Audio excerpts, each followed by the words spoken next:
The Mr. Excel podcast is brought to you by Easy Excel.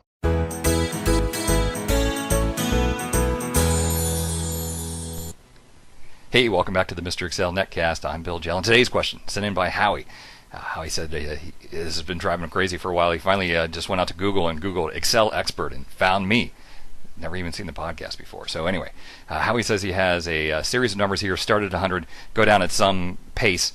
And he says, when I grab the fill handle and drag, eventually I always get to 0. But what is this? What is this set of numbers that comes out here when we have a series? He says it gets to 0 at a different rate every time. It's not predictable. What's going on?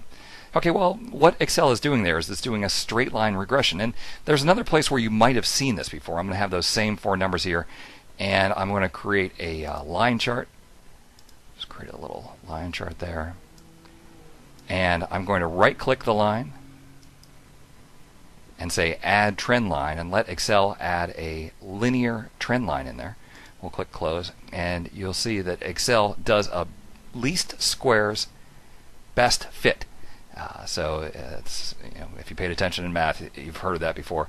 It figures out the line that best fits those points and then extrapolates that line out further. And both dragging the fill handle and this are a much faster way than actually doing the straight line regression. To do a straight line regression, you have to choose 2 cells that are next to each other, equal LINEST of the values that you know, press Control-Shift-Enter, and what you get a y-intercept and a slope. So y equals mx plus b. This is the b, this is the m, and you can set up a little formula here that says, hey, we're always going to take the 105 and then subtract the point times the slope, and you see that down here I get those exact same numbers all the way down.